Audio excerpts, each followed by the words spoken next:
America had spent years fighting its way across the Pacific, island by island, at a terrible cost in lives and resources.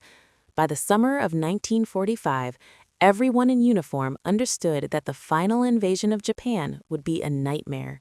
American planners talked openly about hundreds of thousands of potential casualties if they had to storm the Japanese home islands, and many believed the war could drag on into 1946 or beyond. The country had already seen entire cities burned to the ground by massive raids of B-29 bombers, yet Japan refused to surrender. Against this brutal backdrop, a new secret weapon was about to change everything and leave both enemies and allies stunned by American technological power. In the New Mexico desert, far away from the front lines, the United States had created something no other nation possessed. The project was so secret that most Americans had never even heard a whisper of it. It was a weapon built by physicists and engineers working under armed guard in fenced-off towns that did not appear on any map. They called it the atomic bomb. To the men who handled conventional ordnance, it looked almost ordinary, a metal cylinder 10 feet long, hung under a bomber like a torpedo or a fuel tank. But behind that simple appearance was a revolution in physics and engineering. Instead of relying on chemical explosives, this new bomb reached into the heart of the atom itself, releasing energy on a scale that no one had ever witnessed in battle. The first real demonstration came in July 1945 at a place called Trinity. Military observers and scientists watched from miles away as the device detonated above the desert floor. The fireball rose in an instant, turning midnight into noon. A shock wave slammed into the observers' bunkers. One American general later compared it to the wrath of God. Those who knew what they had seen understood that they were looking at a new kind of power, something that could erase entire cities in seconds. And yet, even then, very few outside that inner circle realized what was coming. Most pilots, soldiers, and sailors still believed the war would be settled by familiar methods: artillery, tanks, fleets of bombers, and infantry assaults. Far out in the Pacific, on the island of Tinian, a special unit of the U.S. Air Forces was preparing for a mission that hardly anyone else understood. The 509th Composite Group had been pulled together from across the service, given brand new B-29s modified specifically to carry a single, enormous weapon. The men of this unit had trained for months in secrecy.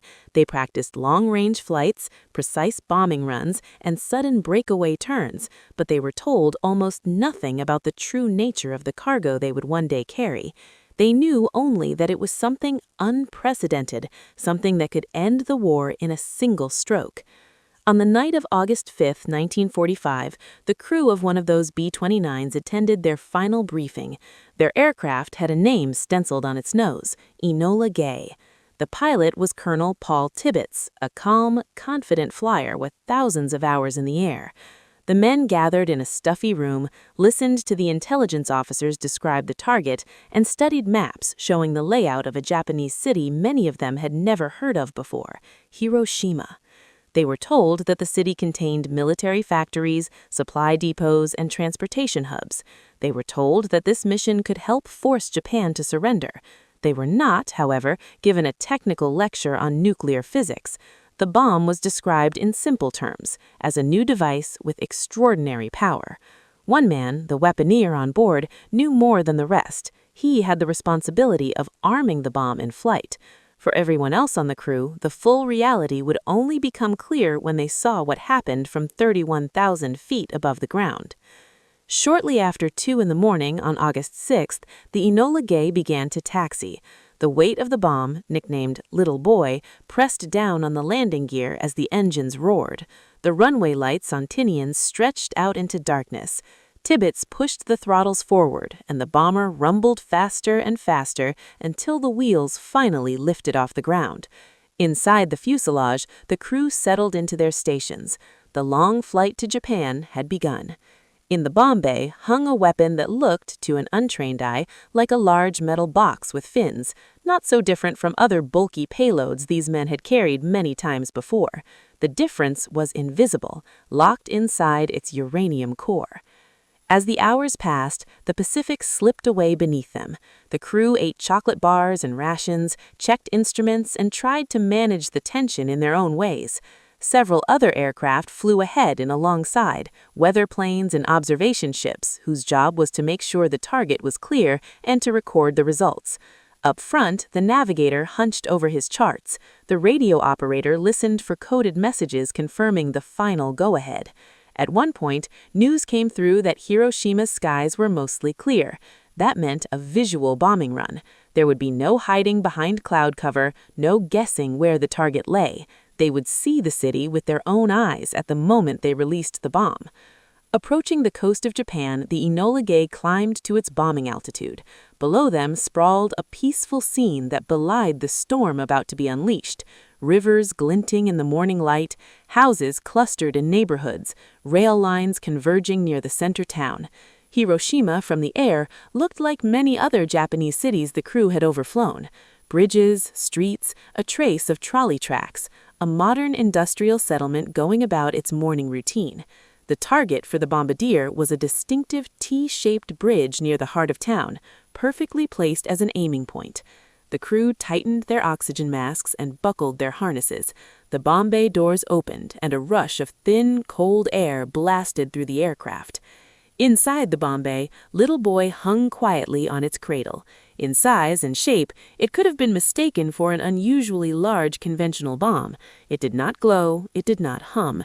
To the men who glanced at it before the mission, it truly was just a metal shell, a compact cylinder about as long as a small car, no longer than the bomb bay itself.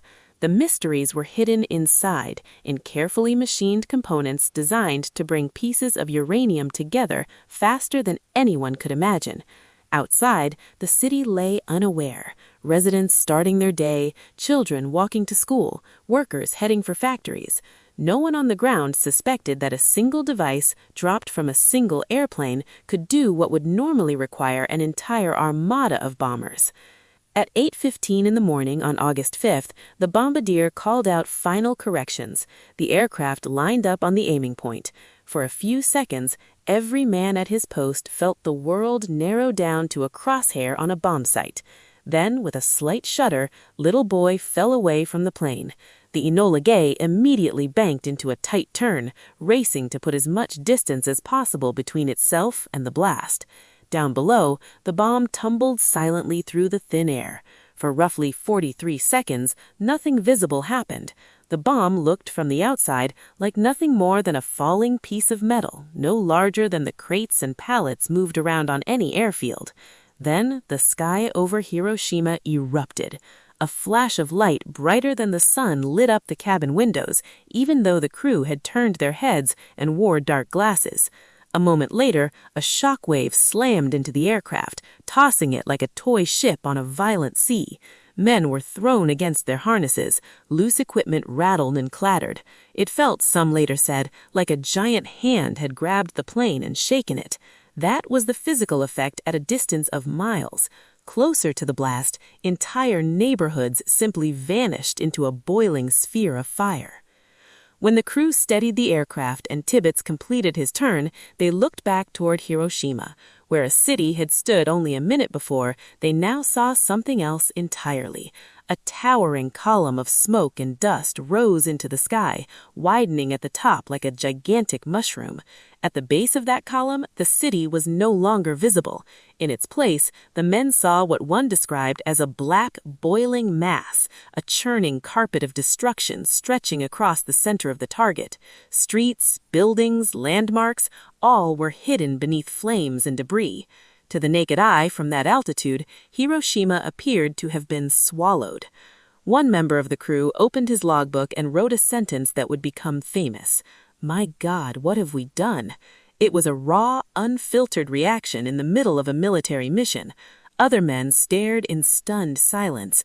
They had dropped bombs on cities before, but this was different. In previous raids, a city would still look like a city, scattered fires, patches of smoke, individual structures crumbling here and there. Now, in a single instant, the heart of Hiroshima had turned into something else, as if the map had been erased and redrawn in ash.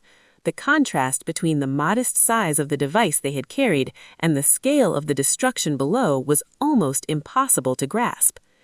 Inside the aircraft, the conversation after that first shock swung back and forth between professional observation and personal emotion. Some crewmen commented on the impressive size of the mushroom cloud, comparing it to a giant thunderstorm. Others tried to estimate how much of the city had been hit, speaking in the clipped, technical language of reports and mission summaries. But beneath those exchanges lay a growing realization that one bomb had done what previously required hundreds of planes, thousands of men, and hours of attack. The American technology concentrated into a device no larger than the bomb bay of a single B-29 had just erased a city from the landscape. As the Enola Gay turned away and headed back toward Tinian, the crew began sending coded messages. The mission had been a success. The bomb had detonated as planned. The target was obliterated. These were the facts that traveled across the Pacific in military channels that day. Some of the officers who received the first reports could hardly believe the numbers they were hearing. Miles of city destroyed, tens of thousands of casualties, all from a single weapon. For years, American planners had calculated the tonnage of bombs required to seriously damage a city.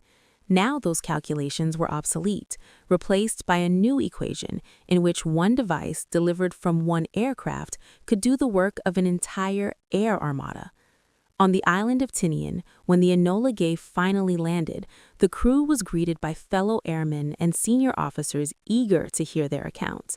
The men stepped down from the plane and found themselves at the center of a moment that would enter history. They described the flash, the shock wave, the towering column of smoke. They repeated the same phrase in different words. The city was gone. The destruction was beyond anything they had imagined. For many in that crowd, this was the first time they fully understood what the secret project in the desert had produced. The United States had just demonstrated a weapon that made every conventional bomb look outdated. Meanwhile, far away at sea, the President of the United States received the first official summary. The message stated that one American bomber had destroyed the military usefulness of a Japanese city with a single bomb.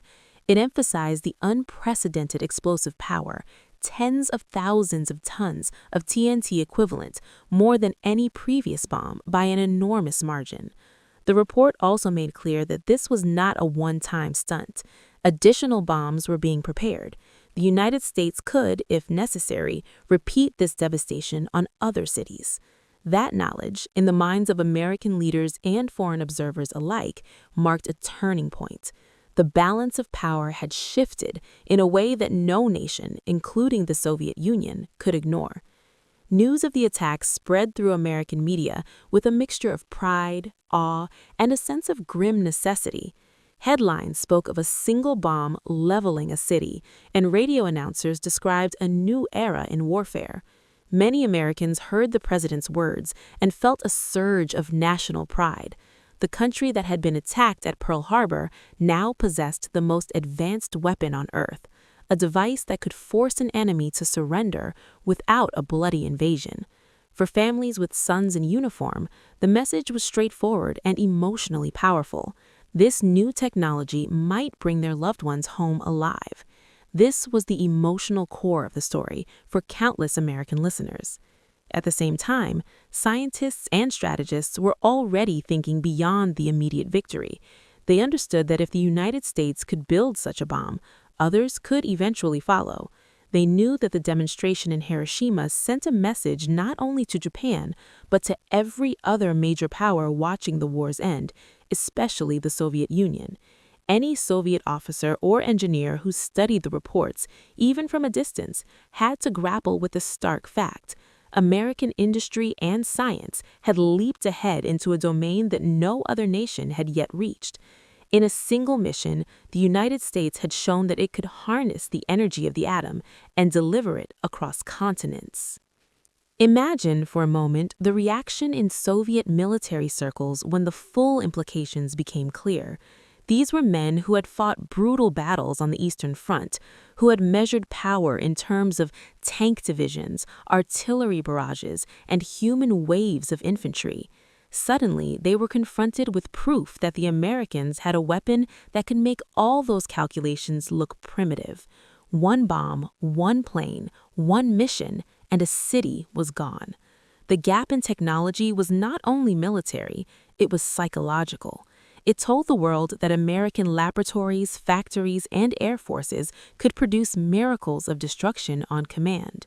American officers recognized this psychological impact and leaned into it.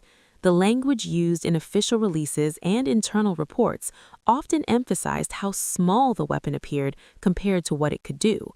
They spoke of a bomb that looked like an oversized metal container, yet contained the power of thousands of conventional bombs. They circulated photographs of the mushroom cloud rising over Hiroshima, encouraging viewers to grasp the scale by comparing the cloud to the size of the city below. The message was consistent. American science had compressed the destructive power of an entire fleet into a single device you could, in theory, load like any other cargo. This theme would echo again and again in the early years of the Cold War. American propaganda and public storytelling frequently highlighted the astonishment of foreign observers at American technological achievements. Whether it was atomic bombs, long-range bombers, or later, intercontinental missiles, the pattern was the same: a relatively modest-looking object delivering effects on a continental or global scale. The underlying emotional effect for American audiences was powerful. It invited them to feel pride in the creativity and daring of their scientists and engineers, and to see their nation as a place where the impossible became real. For Soviet planners trying to catch up, Hiroshima was a warning and a challenge. They knew that their own scientists would have to match or surpass this American breakthrough if they wanted to preserve their country's status as a great power. The Soviet Union poured immense resources into its own atomic program, but this effort began with a simple and uncomfortable truth: they were behind. The Americans had fired the starting gun with a live demonstration over a real city. The Soviets, like every other nation, had to learn from the example of Hiroshima, not from their own tests. That sense of shock and urgency would fuel one of the most intense technological races in history. Back in the United States, the men who had flown the mission tried to fit their experience into words that family, friends, and future interviewers could understand. Some framed it as a job that needed to be done. They talked about following orders, about ending the war, about saving American lives. Others, reflecting years later, admitted of moments of unease. It was one thing to bomb a factory or a rail yard. It was another to know that with a single action, you had helped erase an entire city. Yet even those moments of doubt fit within a broader narrative that many Americans accepted. The atomic bomb had been a terrible but necessary step, and it had demonstrated the unmatched capabilities of American science and industry. When you look at black and white footage of Hiroshima before and after the blast, the contrast is staggering. Before, a bustling city, trams on the streets, shops open, smoke from factory chimneys. After, a flattened landscape punctuated by a few skeletal structures and charred ruins. At the center of that transformation lies a weapon no larger than a small car, carried by a single aircraft flown by a handful of men. For American audiences, this visual contrast became a symbol of national power. It was not just about destruction. It was about the idea that American innovation could reshape the course of history in a single stroke. As the Cold War unfolded, this story of August 6, 1945, became part of a larger pattern. Again and again, American technology would surprise the world. Nuclear submarines that could cross oceans without surfacing, bombers that could circumnavigate the globe, and rockets that would eventually leave the Earth's atmosphere entirely. Each new breakthrough carried echoes of Hiroshima, where an enemy city had effectively disappeared under the force of a device small enough to fit into a bomb bay. Each time, foreign observers, including Soviet officials, had to update their understanding of what American engineers were capable of achieving. The emotional resonance of that narrative remains strong even today.